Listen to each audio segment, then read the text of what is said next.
Let's mic आज का अखबार। नमस्कार, लेट्स माइक में आपका स्वागत है। आज का अखबार के साथ मैं राखी जैन। यहाँ हम देश दुनिया के सबसे बड़े और विश्वसनीय अखबारों से चुनते हैं वो रिपोर्ट्स जो सिर्फ खबर नहीं, आपकी समझ और सोच को गहराई देती हैं। द न्यूयॉर्क टाइम्स से प्रकाशित लेख a law that might just save the mid terms, इसमें अमेरिका के मिड टर्म चुनावों से पहले लोकतंत्र पर मंडराते गंभीर खतरे की घंटी है। लेखक शुरुआत में ही साफ करता है कि चुनाव की निष्पक्षता को लेकर जो निश्चिंतता है वो खतरनाक है। डोनाल्ड ट्रंप बार बार ये संकेत दे चुके हैं कि वो सिर्फ एक ही नतीजा मानेंगे, एमएजीए की जीत। अगर नतीजा अलग हुआ तो उनके लिए वो धोखाधड़ी का सबूत होगा।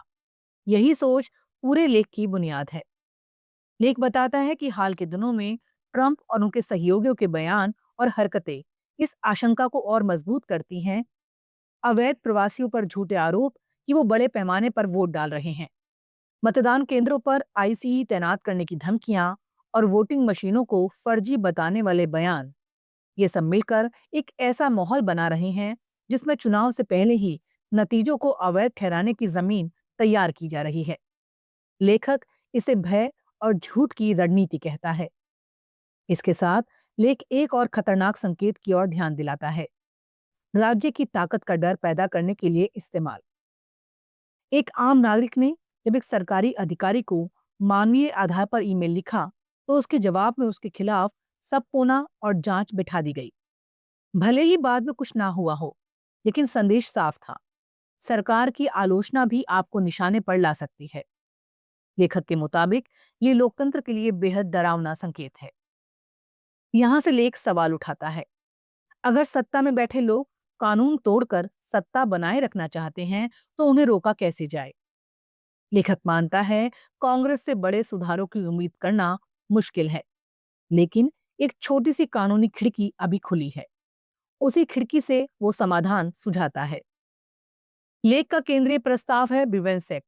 सरल शब्दों में ये कानून संघीय अधिकारियों को भी उसी तरह जवाबदेह बनाएगा जैसे आज राज्य या स्थानीय अधिकारियों को बनाया जा सकता है। अभी संघीय अधिकारी नागरिक अधिकारों के उल्लंघन पर लगभग पूरी तरह सुरक्षित रहते हैं। नया कानून उन्हें भी अदालत में मुआवजे के लिए घसीटने की इजाजत देगा। ट्रंप किसी को जेल से बचा सकते हैं, लेकिन नागरिक हर जाने से नहीं। यही लेख का तर्क है। लेख एक और विकल्प की बात करता है, राज्यों द्वारा लाया गया ऐसा कानून जिससे नागरिक संघीय अधिकारियों पर भी मुकदमा कर सके। मकसद एक ही है, सत्ता को ये याद दिलाना कि संविधान तोड़ने की कीमत चुकानी पड़ेगी। अंत में लेखक साफ संदेश देता है, ये कोई जादुई समाधान नहीं है, लेकिन लोकतंत्र को बचाने के लिए हर छोटा कदम मायने रखता है। अमेरिका अब उस दौर में है जहां सत्ता पर भरोसा नहीं, बल्कि सख्त जवाबदेही जरूरी है। लेट्स माइक आज का अखबार। द गार्जियन में प्रकाशित लेख Donald Trump is making China great again में बड़े साफ और तीखे अंदाज में दलील है कि डोनाल्ड ट्रंप की अमेरिका फर्स्ट नीति ने अमेरिका को मजबूत करने की बजाय चीन को फायदे की स्थिति में ला खड़ा किया है। लेखक का कहना है, ट्रंप भले ही दावा करते हों कि वो अमेरिका को फिर से महान बना रहे हैं, लेकिन हकीकत में उनकी नीतियां चीन की ताकत बढ़ाने का काम कर रही हैं। लेख याद दिलाता है कि अपने पहले कार्यकाल में ट्रंप चीन को रणनीतिक प्रतिद्वंदी बताते थे और उसकी बढ़ती ताकत को रोकने की बात करते थे।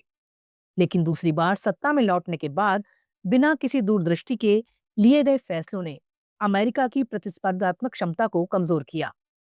वैज्ञानिक रिसर्च में कटौती, अव्यवस्थित व्यापार युद्ध और भविष्य की तकनीकों जैसे इलेक्ट्रिक गाड़ियां, बैटरियां और पवन ऊर्जा, इनमें नेतृत्व छोड़ देना, इन सब का सीधा फायदा चीन को मिला। गार्जियन ये भी कहता है कि ट्रंप की आक्रामक और साम्राज्यवादी बयानबाजी, चाहे वो ग्रीनलैंड हो या वेनेजुएला, इसने चीन के ताइवान को लेकर दावों को चुनौती देना और मुश्किल बना दिया है। इसके साथ ही यूरोप और अन्य पश्चिमी सहयोगियों के खिलाफ ट्रंप के अपमानजनक बयान और टैरिफ युद्धों ने पश्चिमी गठबंधन को कमजोर किया है। और जब गठबंधन टूटता है तो सबसे ज्यादा फायदा चीन को होता है। लेख अंतर्राष्ट्रीय सर्वेक्षणों का हवाला देता है, जिनसे पता चलता है कि अब दुनिया के कई देशों में लोग अमेरिका की तुलना में चीन को बड़ी आर्थिक ताकत मानने लगे हैं। अमेरिका के पुराने दोस्त जैसे कनाडा, दक्षिण कोरिया, ब्रिटेन और जर्मनी ट्रंप की अनिश्चित और टकराव वाली नीति से परेशान होकर चीन के साथ रिश्ते सुधार रहे हैं। ये वैश्विक सत्ता संतुलन में एक बड़ा बदलाव है। लेख खास तौर पर इस बात पर नाराजगी जताता है कि ट्रंप ने चीन को उन्नत एआई चिप्स बेचने की अनुमति दी, जिससे अमेरिका की तकनीकी बढ़त कमजोर हुई। विशेषज्ञों के हवाले से कहा गया है कि ये फैसला अमेरिका अपनी ही बढ़त चीन को सौंपने जैसा है। अंत में गार्जियन साफ कहता है कि ट्रंप के दौर में अमेरिका ने न सिर्फ वैश्विक सम्मान खोया है, बल्कि लोकतंत्र और सहयोग की उसकी नैतिक जिम्मेदारी भी कमजोर पड़ी है। जब भरोसा टूटता है और साझेदार दूर होते हैं, तो अमेरिका महान नहीं बल्कि और अकेला कमजोर होता है। अल जजीरा में प्रकाशित लेख we have to rebuild Mozambique flood victims preserve in face of loss. इसमें मोजाम्बिक की भीषण बाढ़ की त्रासदी और उसके बीच आम लोगों के हौसले की मार्मिक तस्वीर सामने रखी गई है। लेख बताता है कि कैसे दक्षिणी और मध्य मोजाम्बिक में आई ऐतिहासिक बाढ़ ने 150 से ज्यादा लोगों की जान ले ली और करीब 8 लाख लोगों की जिंदगी को बुरी तरह प्रभावित किया। लेकिन इसके बावजूद लोग हार मानने को तैयार नहीं हैं। इस रिपोर्ट की केंद्रीय पात्र एमिलिया माशेल है, जो 3 बच्चों की मां है और बाढ़ से बचने के लिए फिर उसी राहत शिविर में शरण लेने को मजबूर हुई, जहां वो बचपन में 2000 की विनाशकारी बाढ़ के दौरान आई थी। लेख के जरिए ये बताया गया है कि मोजाम्बिक में बाढ़ कोई नई आपदा नहीं है, बल्कि बार बार लौटने वाली त्रासदी बन चुकी है। लिम्पोपो नदी का उफान, भारी बारिश और कमजोर शहरी योजना ने हालात को और भयावह बना दिया। लेख ये भी स्पष्ट करता है, सरकार और अंतर्राष्ट्रीय एजेंसियों की चेतावनियों के बावजूद जमीनी स्तर पर तैयारी और पुनर्वास की व्यवस्था नाकाफी रही। लोग आखिरी पल तक अपने घर छोड़ने से इसलिए हिचकते रहे क्योंकि उन्हें लूट का डर था या जाने के लिए कोई सुरक्षित जगह नहीं थी। नतीजा ये हुआ कि खेत, घर, दुकानें और आजीविका सब कुछ पानी में बह गया। मापुटो और गाजा जैसे इलाकों में शहरी बाढ़ ने प्रशासन की कमजोरियों को भी उजागर किया। अल जजीरा का ये लेख केवल तबाही का लेखा जोखा नहीं है, बल्कि ये जलवायु संकट की चेतावनी भी है।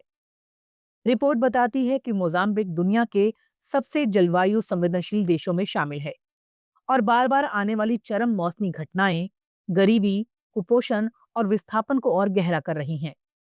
राहत शिविरों में भोजन, साफ पानी और स्वच्छता की भारी कमी है, जिससे खासकर बच्चों की जान को गंभीर खतरा है। इसके बावजूद लेख का भाव निराशा में नहीं रुकता। पड़ोसी पड़ोसी की मदद कर रहे हैं। सीमित संसाधनों के बावजूद लोग एक दूसरे का सहारा बन रहे हैं। एमिलिया माशेल के शब्दों में लेख का सार सिमट जाता है। जो हुआ वो बहुत दुखद है, लेकिन हमें फिर से बनाना होगा और अपने घर लौटना होगा।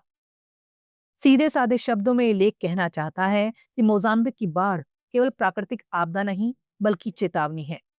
बेहतर योजना, समय पर पुनर्वास और जलवायु अनुकूलन के बिना हर बारिश एक नई तबाही बनती रहेगी।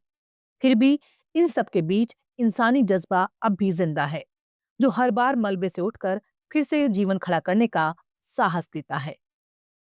आज का अखबार में फिलहाल इतना ही।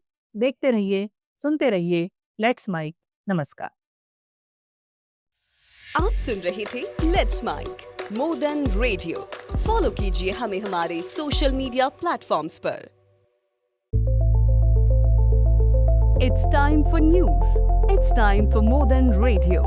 Presenting the first radio news app, Let's Mic. Let's Mic, a news-based app on your phone where you get to watch and listen news, talk shows, interviews, radio show podcasts. On Let's Mic, you get all relevant information of TV, print, radio, podcast, and digital. Let's Mic talks about every segment of life.